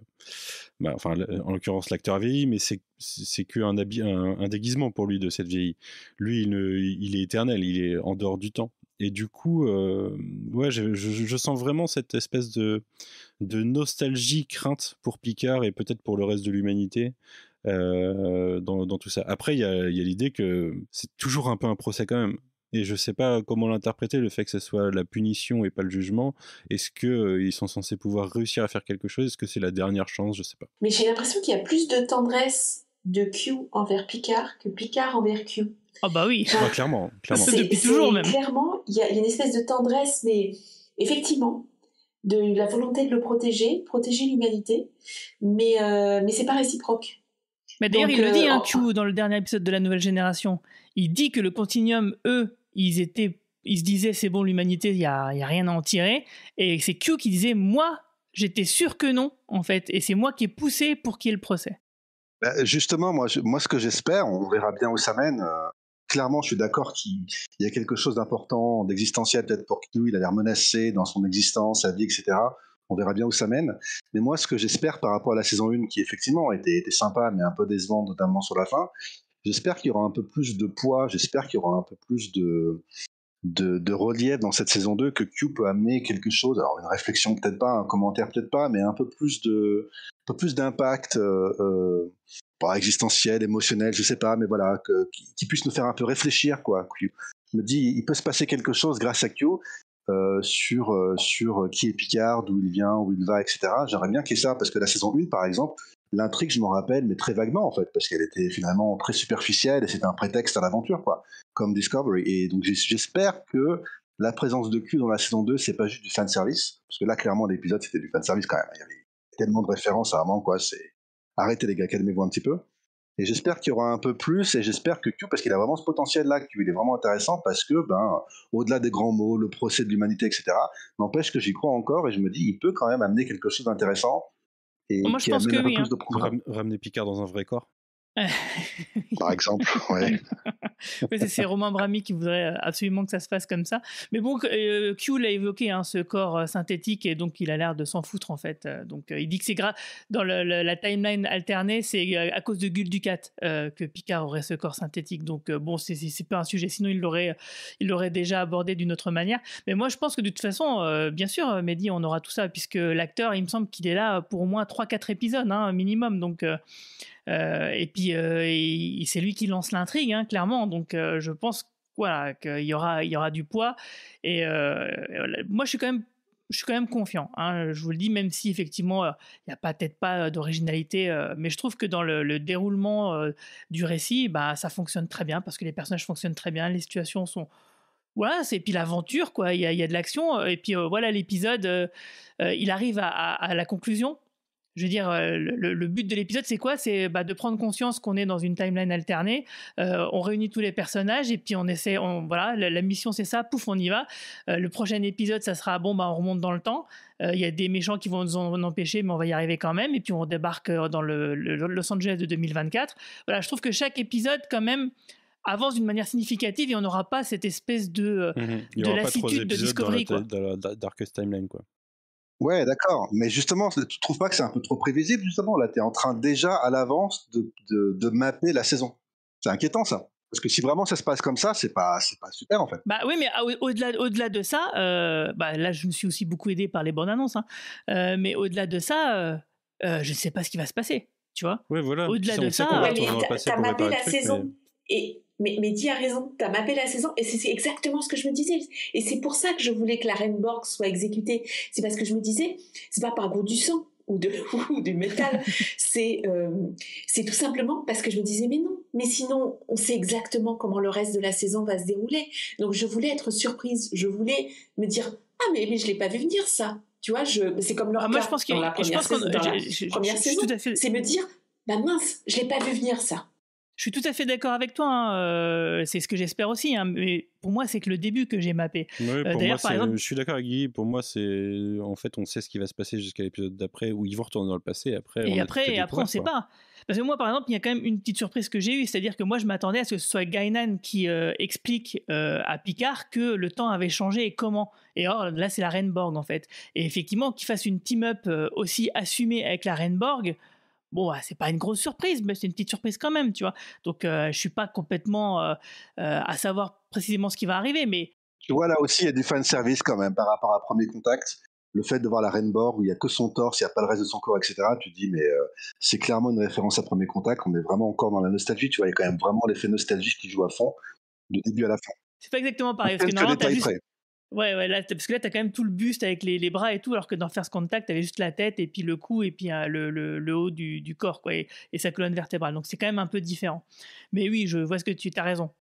Est-ce que je peux juste faire une remarque? Et là, c'est juste de la spéculation. Dans la première saison, il y avait des scènes de Soji qui étaient enfant. Et elle se voyait comme une espèce de poupée désarticulée. Enfin, on savait pas trop. C'était des souvenirs d'enfant. Là, dans l'épisode d'aujourd'hui, Picard est également un enfant. Et ces scènes de Soji n'ont pas été vraiment expliquées. On ne sait pas trop pourquoi. On voyait ces scènes, on ne sait pas qui était cette petite fille. Et en fait, c'était des faux souvenirs, si, ça avait été expliqué. C'était des souvenirs, mais non, moi j'étais frustrée par l'explication. Et en j'étais fait, frustrée par la saison 1, moi. Mais... Comment? T'étais frustrée. Non, mais en fait, il y a ces souvenirs d'enfants dans la première saison. Là, Picard, on nous refait le coup des souvenirs d'enfants. Il n'y a pas quelque chose derrière tout ça? Ah bah si, mais on en a parlé la semaine dernière, justement. Ça, il y aura clairement quelque chose qui va être de ce goût-là, c'est-à-dire que le temps va changer d'une manière ou d'une autre. À mon avis, on va peut-être se retrouver à l'époque de l'enfance de Picard. Et soit, parce qu'il y a quand même une scène qui est très très étrange, un plan qui est étrange. Ils vont en 2024. Oui, ils vont en 2024, mais à mon avis, ils vont peut-être pas y rester et ils vont sûrement aller ensuite en 2310-15, quoi, à l'époque de l'enfance de Picard, parce que quand même, dans les souvenirs de Picard, on voit sa mère qui est traînée au sol d'une manière pas très naturelle, pas très, tu vois, c'est pas son père qui fait ça, quoi. Oh, mais il y a un truc avec sa mère, c'est sûr, on la reverra. Il y avait la mais ce que je veux dire, c'est qu'il y a il y a sûrement dans le voyage temporel un moment donné où Picard va se retrouver à cette époque-là et puis peut-être soit changer, altérer quelque chose de sa propre histoire ou simplement être témoin de quelque chose, une pièce qui lui manquait de son enfance, tu vois. Tu vois ce que je veux dire? Ce qui lui permettra de comprendre certaines choses sur lui, sur sa famille, sur sa mère, peut-être. Peu importe. J'ai avoir envie de ça, moi, personnellement, parce que le premier épisode, c'était Picard enfant avec un béret sur la tête, c'est ça? Ouais, je me suis dit, où est la baguette de pain? J'ai peur de ça, en fait. La mère s'appelle Yvette. C'est un prénom du début des années 1900. Ma grand-mère le prénom d'Yvette, c'est pas eux qui l'ont inventé, hein, c'est la nouvelle génération. Hein, J'ai pas rêvé qu'il y avait Edith Piaf aussi, non? Oui, tout à fait. Dans cet épisode aussi, d'ailleurs. J'ai un peu peur comme ça de tous les poncifs, tu vois, sur la France, ce que les Américains connaissent de la France, Ouais, mais ça, attends. Tu vois, parce que là, ça fait très... On est censé être au je sais plus quel siècle, et en fait, c'est très France années 50 quand même. Ouais, mais attends, la nouvelle génération, c'était déjà pareil. Hein. Après, c'est pas une nouveauté. Il y a un truc, c'est que c'est Q qui lance la musique, et Q il est connu aussi pour ses côtés très mince, très pas extravagant, mais ouais, éventuellement, ouais. Il va caricaturaux, c'est ça que je voulais dire. Ah, caricaturaux. Mais alors, effectivement, c'est la France très caricaturale, mais à un moment, moi, quand j'ai vu le vignoble, je me suis dit, est-ce qu'il n'y aura pas un caméo de Romain Brami en train de faire du château Picard? Déception, il n'était pas là. Bon, en tout cas, il y a quand même un truc que moi qui m'a interpellé, c'est ce que dit la Reine Borg. Alors, bon, on revient vite fait sur Seven, hein. On est d'accord, elle est géniale. Je peux avant faire une transition sur un truc qui m'a perturbé justement par rapport à cette réalité. Et je sais pas ce que vous en avez pensé. Alors c'est quelque chose que j'ai accepté d'admettre ou admis d'accepter, je sais pas. Je suis très curieux de ce seul événement qui a été changé pour à ce point changer l'humanité. Parce que je vois pas comment l'humanité passe en mode univers miroir sur un événement. J'ai du mal à accepter que l'humanité perde son humanité à ce point-là. Ça, je pense que c'est. Ouais. Je pense que c'est la réélection de Trump en 2024. Excellent. Bonne théorie. Mais 2024 en plus c'est quoi? C'est après les guerres, génétiques, enfin la troisième guerre mondiale. Normalement c'est après, mais bon, tu sais, mais il y a des révoltes de Bell qui sont menées par Sisko normalement, parce qu'il y a le personnage du capitaine Sisko, enfin du commandeur Sisko à l'époque, c'est dans la saison 2 de Deep Space Nine je crois, où il voyage déjà en Los Angeles 2024 et puis il fait une espèce de révolte en fait. Il parle d'un personnage historique qui a mené les révoltes là, et puis en fait à la fin il se rend compte que c'était lui-même. Et c'était un plutôt bon épisode, même si pareil, zéro originalité, mais bon, c'était sympa quoi. Un double épisode, ouais, exact. Mais en fait, moi, il y a un truc quand même qui m'a marqué par rapport à ce qu'a dit la Reine Borg. Elle dit qu'il fallait voir une espèce de Watcher, quoi. Un gars qui surveille. Alors toi, Manu, t'avais une petite théorie, on en a discuté cet après-midi. Oh, c'est juste, en plus, c'est mis Watcher avec une majuscule, je crois. Moi, ça me fait penser direct au Guardian of Forever. Mais je sais pas, je me pose la question de est-ce qu'il pourrait pas l'importer. On l'a vu personnifié dans Discovery. Est-ce qu'il pourrait faire un petit cross de personnages comme ça, puisque c'est un personnage historique, un concept historique en tout cas de Star Trek. Je sais pas, en fait je suis curieux entre ça ou il y a une tête de Data qui traîne dans le passé depuis le 19e siècle. Ah oui, c'est vrai. Est-ce qu'ils vont ramener Data comme ça? Je ne sais pas. Non, j'y crois pas. Par contre, le gardien du temps, moi, j'y crois pas une seconde parce que avec Q, ça ferait too much, quoi. À moins qu'on apprenne que le gardien, en fait, il fait partie du Continuum Q. Hein, non, je crois que je me demande si c'est pas officiel ou semi-officiel que il a été créé par le Continuum Q justement, non? C'est pas un truc, il y a pas un truc comme ça? Ah, moi, ça me dit rien. Marina? Non, ça me dit rien non plus, mais. Mais pourquoi pas, hein? Pourquoi pas? Peut-être dans l'univers étendu. Très raccord avec le fanservice des 2 premiers épisodes, hein. Ouais, carrément.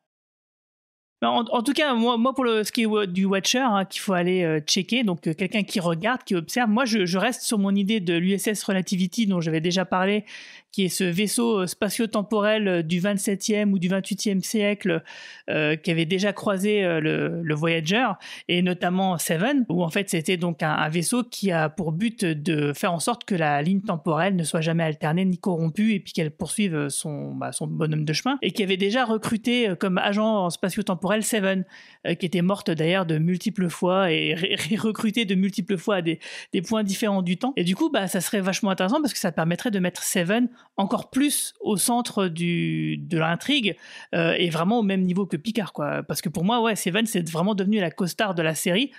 Et puis ces scènes de présidente, elle est géniale. Quand il y a Raffi qui apprend qu'elle est devenue présidente, elle se dit ça doit bien lui aller, ça doit lui faire plaisir. Et oui, effectivement, Seven, elle a vraiment une façon très très détachée, très clinique de se mettre dans le personnage et de manipuler un peu son entourage pour arriver à ses fins. J'ai trouvé que c'était plutôt bien vu, quoi. Et à quel point la politique est devenue importante, hein. On a une présidente en l'occurrence dans toutes les séries maintenant. Que ce soit Discovery, Picard ou même d'autres séries de science-fiction comme The Expanse, depuis au moins Galactica, sans vouloir toujours tout ramener à Galactica, il faut qu'il y ait de la politique, il faut qu'il y ait une présidente, et il faut qu'il y ait un peu l'interaction entre les militaires, les scientifiques et la présidente. c'est presque devenu un poncif quoi, des séries de science-fiction depuis une vingtaine d'années. Moi, ça m'a marqué ça. C'est vrai, j'y ai pas pensé, mais t'as raison. Mais c'est important parce que c'est comme ça que les petites filles s'identifient et ont la volonté de devenir quelque chose. C'est prouvé que par exemple le fait d'avoir mis Jimmy Smith, de l'avoir fait élire président dans la dernière saison de The West Wing, ça a fait changer les mentalités. Que Dennis Arand dans 24 heures a été élu président, pareil, enfin ça participe de changer tu vois les idées reçues, tu vois que c'est toujours un homme qui est président, et donc que des séries disent bah voilà les femmes, et surtout des séries de SF, parce que la SF c'est quand même un truc de mec, et je dis ça, bon, je suis tombée dedans quand j'étais petite, mais le fait qu'il y ait des femmes qui soient pas uniquement sexy mais qu'il y ait des postes de pouvoir, bah c'est comme ça que les petites filles s'identifient et surtout quand même, ce qui est intéressant dans une série comme Galactica à nouveau, c'est de voir une femme qui est présidente et qui fait les mêmes horreurs que les hommes, et qui peut tuer et qui peut décider de choses horribles, et que clairement le public est censé identifier comme une mauvaise idée. Voilà, les femmes aussi peuvent être des présidentes autoritaires. Et pourtant, elle était ministre de l'éducation. C'est marrant, c'est un peu Seven qui a fait élire Obama en plus, donc la boucle est bouclée. Pourquoi tu dis ça ? Je suis pas au courant. Tu connais pas cette histoire ? C'est parce que en fait Jerry Ryan, elle était mariée à Jack Ryan, je crois, qui était sénateur du même, qui était opposé à Obama en fait, qui était opposé à Obama en tant que sénateur, et quand elle est partie sur Star Trek, leur couple s'est un peu délié et ça a fini en scandale sexuel où elle a révélé des trucs un peu avant les élections sénatoriales. Et lui qui était en tête, il s'est fait remplacer au dernier moment par un mec qui n'était pas connu, et c'est Obama qui a gagné et qui est devenu sénateur à ce moment-là. 4 ans, en 2004 du coup. Sans elle, finalement, c'est Hillary Clinton qui aurait été élue. Tu peux le dire comme ça. Comme quoi, hein, on parle de timeline alternée. Ouais, des fois, il suffit d'un rien, un seul événement. Eh oui. Justement, blague à part, n'empêche que je suis pas sûr du tout que la saison 2 se dirige vers ça. N'empêche que moi, ce qui m'intéresse dans les timelines comme ça alternées, c'est de voir à quoi elle ressemble la timeline alternée. Là, il y a un vague propos sur le réchauffement climatique, le bouclier thermique, qui personnellement me rappelle un peu trop Highlander 2 d'ailleurs. Hein. Bon, ça c'est moi. Ça le souvenir. C'est un mauvais souvenir quand même. Bref. Et je suis pas sûr que la série se dirige vers ça, parce que c'est comme Discovery, c'est une série d'aventure avant tout, donc ils se prennent pas trop la tête à ce genre de choses, mais malgré tout, moi j'aime bien voir un peu à quoi ressemble cette terre alternative et ce qu'on en fait quoi. Donc, tu vas être déçu parce que c'est clairement, pour moi, c'est écrit sur la fiche, quoi, sur le papier, sur l'emballage. Cette saison 2, c'est un voyage temporel, quoi. Ça va être Retour sur Terre 2. Vous voyez, Star Trek 4, je suis désolé, c'est un film d'aventure, c'est un film fun, etc. Mais après, est-ce que c'est des baleines et c'est des années 80, et donc ils s'en servent quand même malgré tout, tu vois, pour dire attention les baleines, on a non mais ça, je suis d'accord. Écologique clairement. Mais... Voilà, il y a un message écologique malgré tout, tu vois, ils s'en sont servis pour. Oui, mais c'est pour te dire qu'on va pas passer beaucoup de temps dans la dystopie, c'est ça que je veux dire. Tu vois, on va pas avoir beaucoup de temps pour l'explorer, les tenants, les aboutissants de cette société, comment elle fonctionne, etc. Tu vois, tous ces Star Trek 4, ils sont pas allés explorer tous les tenants et aboutissants, mais ils en ont montré suffisamment. Dans ce cas, pas grand chose. Mais... si c'est ça que t'attends, oui, je pense que ça va être, pour moi, ça va dans ce sens-là. Hein. C'est qu'on va comprendre la succession d'événements qui mènent justement à cette dystopie. Et ça va être un peu le visiteur du futur, quoi, de France Décraque quelque part. Tu vois.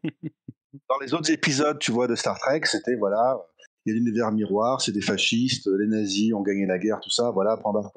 Et c'était fun, hein, mais c'était assez basique, quoi. Donc j'aurais aimé un peu plus de comment est-ce qu'on en arrive là, tu vois. Surtout comment on le saura à partir de l'événement qui a créé ça, quoi. Moi, je pense que c'est ça, effectivement, la clé de la saison, ça va être ça, ouais. Mais pour en revenir donc voilà, à Seven... plein de promesses. Ah si, moi je voulais en revenir un peu plus sur Seven, on n'a pas arrêté de dévier, mais c'est intéressant parce que dans l'épisode, elle est... en fait, quand on quitte Picard, ça devient le personnage principal, c'est autour d'elle que tournent tous les autres, de par son poste de présidente. Et comme tu le disais, Guigui, elle est intéressante dans la façon dont elle aborde la situation. Alors il y a son côté essayer de vérifier que c'est bien la réalité, mais derrière, en effet, elles se font assez vite dans le personnage. Elle s'infiltre rapidement, elle s'adapte en fait. Il y a un peu son passé d'ex-Borg qui fait qu'elle a cette facilité à s'adapter à la situation. Et moi, je suis très content qu'on puisse la développer parce que Voyager s'est fini trop vite, en fait, trop brutalement. Le personnage était laissé un petit peu en suspens dans son développement humain. Et là, on a un peu plus que la saison 1. Je pense qu'on va commencer à développer le personnage, comment elle réagit différemment, comment elle a évolué. Et moi, je suis assez content de voir ça. J'ai trouvé très bonne dans l'épisode. Le reste du cast est intéressant aussi. Même Jurati m'a fait rire alors que j'ai un peu de mal avec les curseurs du personnage, on va dire. Mais ouais, très content de ce qu'ils font avec Seven en tout cas. Je suis absolument d'accord que c'est vrai que c'est quand même l'intérêt de ce genre de revivals de séries des années plus tard, c'est pas juste de revoir Riker qui fait coucou, je suis dans ma cabane avec ma femme, etc. Mais de voir des personnages dont on se pose la question, quelle est leur évolution, pas ce qu'ils sont devenus aujourd'hui, mais clairement dans son cas, je suis d'accord que tout n'avait pas été dit et c'est intéressant de voir son évolution et ça la série peut vraiment trouver sa raison d'être. Il y avait juste une chose pour terminer, moi, que je voulais quand même souligner. Je veux pas être trop moqueur de la série, mais il y a quand même je pense, malgré tout, malgré le fait que les effets spéciaux et le visuel est bon, il y a quand même des problèmes du budget, à mon avis, parce que quand même la scène de pseudo-exécution de la Reine Borg devant la foule, la scène fasciste, là, la foule, il doit y avoir peut-être 15 figurants. Hein. Tu vois, tu te dis, ouais, bon, en plus, ça dure un moment, tu vois, tu te dis, ouais, quand même 15 figurants, les gars, avec tout l'argent que vous êtes censés avoir. J'étais un peu déçu, tu vois, il n'y a que des plans serrés comme ça sur, à chaque fois, t'en vois 7 ou 8, tu vois, dans le même plan, c'est quand même pas hyper épique, quoi. Ça m'a un peu refroidi, quoi. C'est juste petite déception, personnellement. Je suis d'accord. Et moi, je veux juste rajouter que j'étais pas fan de Jurati, mais là, elle m'a fait beaucoup rire sur plusieurs scènes. Et j'ai adoré ces scènes avec Rios aussi. Rios qu'on voit pas assez. Rios que j'espère qu'on verra un peu plus parce qu'il a beaucoup de charisme. Ah, je suis d'accord. Moi, c'était juste pour exprimer mon assentiment. Merci. Mais je trouve hallucinant qu'entre Jetto et Rios, ils arrivent à prendre de bons personnages, de bons acteurs, de très bons acteurs avec du charisme et à leur donner 2-3 pauvres scènes. J'espère qu'on verra plus Rios. Voilà. Oui, je pense qu'on le verra plus. Oui. À mon avis, ils vont alterner les importances des personnages selon les épisodes. Et ben, sur ces bonnes paroles, on va. Oui. Je sais que on fait traîner le podcast à plus de montage, mais j'ai juste une remarque en forme de question aussi. C'est que je me pose la question de Soji, qu'on a à peine vu. Je sais pas s'il la met totalement de côté ou si on la reverra, si elle peut Je pense qu'on la reverra, mais elle sera quand même pas mal de côté. Hein. Mais c'est une synthétique. Alors, vu ce qui arrive au Borg, est-ce que son espèce, on va dire, ne pourrait pas avoir eu un impact sur les Borg à un moment si certains les ont rencontrés? Je me pose la question si elle va pas revenir comme ça. Et alors là, c'est... J'espère que non, mais est-ce qu'on n'avait jamais eu la conclusion de Narek à la fin de l'épisode final de la saison 1, si vous vous souvenez bien. Il était laissé en suspens, il est présumé capturé, mais on ne sait pas, en fait. Et je me demande s'il va revenir d'une façon ou d'une autre, si on aura. Alors en fait, j'ai lu une interview d'Akiva Goldsman qui semblait dire que en fait, tu peux oublier Narek. Donc... Voilà. Donc oui, effectivement, c'est d'une interview où il expliquait qu'effectivement ils avaient un peu merdé, ils reconnaissaient avoir un peu merdé sur la saison 1 de Picard, qu'ils n'avaient pas su finaliser les trucs correctement et qu'ils n'avaient pas, d'après ce qu'il dit, refait les mêmes erreurs pour la saison 2 et 3. Et c'est-à-dire qu'en gros, avant de commencer le tournage, ils avaient tout leur scénario décrit, ils avaient la fin qui était cohérente avec le reste, voilà. Ce qui normalement est la base. Incroyable, il aura fallu des années pour y penser. Bravo Akiva Goldsman. Tu dis c'est quand même incroyable de se dire ouais les mecs ils sont obligés d'avoir une saison d'essai pour se dire ça quoi. Vous rigolez, mais dans le monde de la télévision c'est assez courant de pas savoir où tu vas. Ouais, enfin bon là c'est pas pareil. Il y a tellement d'exemples d'échecs à cause de ça quoi. Tu te dis à un moment les gars apprenez de ça quoi. Et surtout que quand tu commandes une saison entière ils savent qu'ils ont 10 épisodes. Enfin je veux dire c'est quand même plus facile ça qu'à l'époque des grands networks des années 90, quoi. Et surtout qu'à l'époque, tu disais, bon, les gars de la chaîne, ils vont me dire à l'épisode 3, il faut faire ci, il faut faire ça, donc c'est pas la peine d'écrire à l'avance puisqu'on va me dire de changer des choses. Ok, mais aujourd'hui, il me semble j'espère que les pressions sont pas les mêmes et qu'ils ont un peu plus de liberté pour prévoir, quoi. On n'est plus à l'époque de X-Files, quoi, tu vois, où on improvise tous les 2-3 épisodes. Il y a bien toute une trilogie Star Wars qui vient d'être écrite au fur et à mesure, donc pourquoi pas. C'est vrai. Mais exactement, mais c'est exactement à ça que je pensais. Finalement, on est encore en plein dedans, quoi. Il y avait Game of Thrones qui avait montré la voie, mais finalement, tout le monde s'en fiche. Non, mais Game of Thrones, le problème, c'est qu'il n'y a que 5 bouquins. Et le reste, ça a été improvisé parce que et la fin, c'est. On a vu la différence, hein, effectivement. Ouais. Mais oui, on voyait la différence. Il n'y a plus rien à raconter. Et les meilleures scènes des dernières saisons, c'est celles qui sont piquées dans les souvenirs de Ned Stark dans le premier bouquin. Donc, T'as compris, Manu, il faut faire un podcast Game of Thrones pour Marina. La flemme. Et alors là, je t'assure, Manu, je m'énerve toutes les 30 secondes. On le fera, mais j'animerai seulement, je ne serai pas forcément grand participant. La série m'a beaucoup déçu. Bon, en tout cas, sur ces bonnes paroles, on va s'arrêter là et puis on va passer à nos actus. Alors toi, Mehdi, quelle est ton actu en dehors d'un petit truc dont on va parler juste après ? Écoute, mon actualité principale, c'est comme vous le disiez au départ, je suis en train d'écrire, j'espère de finaliser mon ouvrage, mon livre, sur le cinéma et un peu les séries de science-fiction des années 70, 1967-1977, une période de science-fiction qu'on connaît peu. Les premiers films, la première vague de films dystopiques, la première vague de films écolos, de science-fiction, Soleil Vert, etc., Westworld, le film.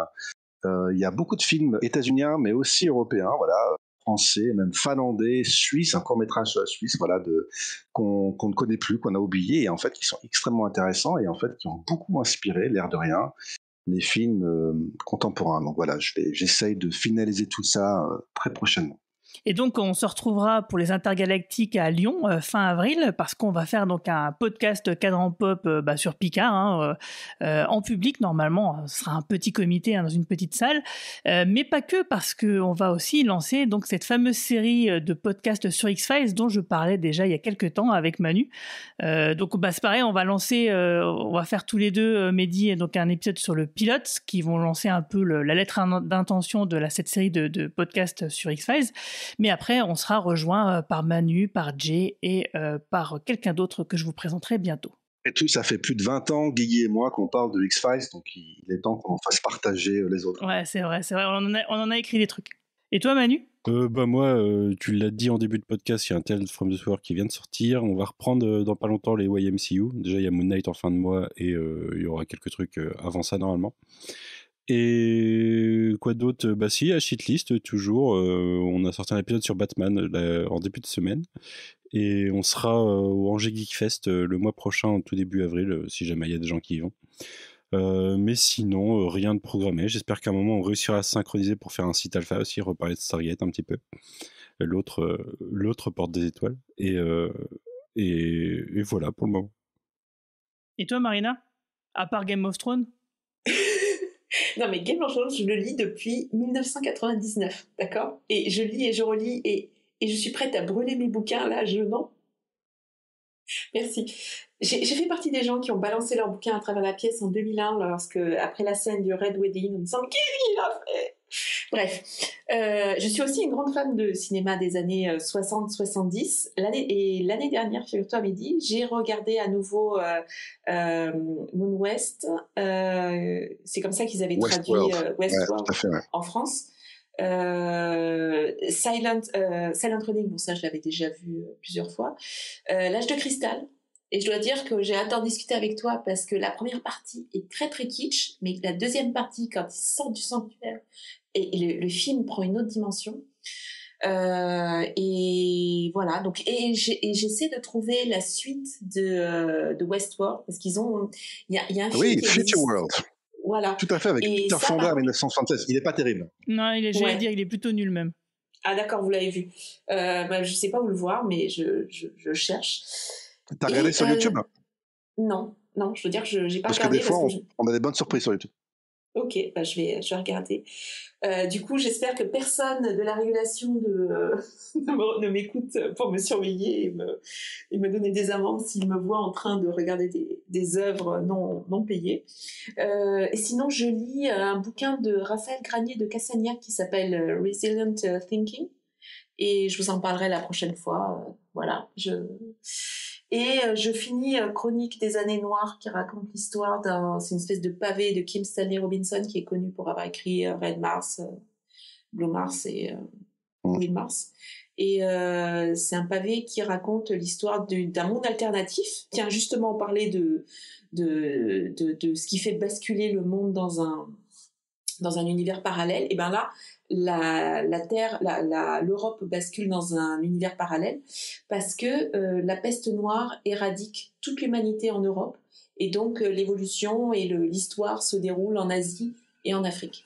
Et c'est très intéressant et c'est un futur alternatif. En fait, c'est un passé qui est un futur alternatif. C'est une uchronie. C'est très intéressant. Une uchronie, ouais, très, très sympa, très bien écrite, très documentée. Voilà. Ok, merci. Et moi, en ce qui me concerne, vous me retrouverez demain, si vous écoutez le podcast le jour de sa sortie, au Salon du Livre de Beauce, donc à partir de 10h, je crois, jusqu'à 17h. Alors, je ne sais plus où c'est exactement, je crois que ça sera à la médiathèque de Beauce, donc je serai en dédicace pour mes bandes dessinées Bertrand Keftorian et Zone 57. Et puis, bien sûr, si vous avez envie de parler de Star Trek, je serai bien sûr disponible pour vous écouter et en discuter avec vous. Et on se quitte en vous laissant avec Liv, que vous avez déjà entendu dans le podcast, qui nous a enregistré une petite chanson a cappella de Blue Sky, qu'elle interprète donc pour nous. Merci Liv, on t'embrasse. Et bien sur ce, je vous souhaite à tous une longue vie et plein de prospérité. Salut tout le monde. Salut. Salut. Salut. Blue skies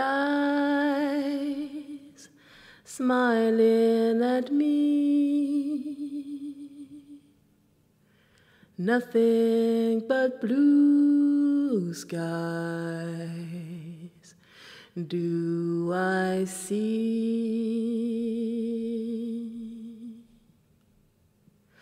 Blue birds singing a song. Nothing but blue skies from now on.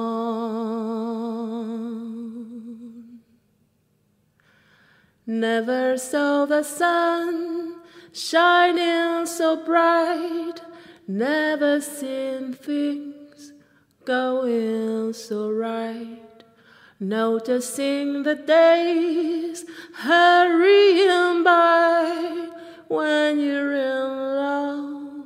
My, how they fly by, blue days, all of them gone. Nothing but blue skies from now on.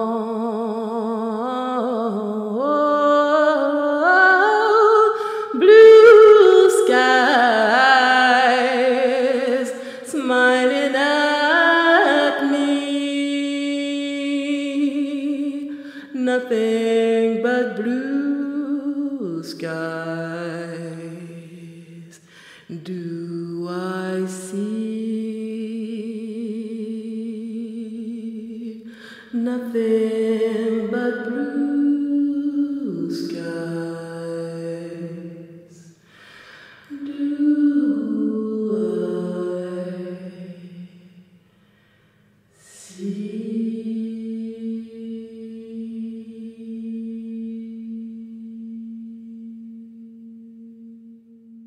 Program complete.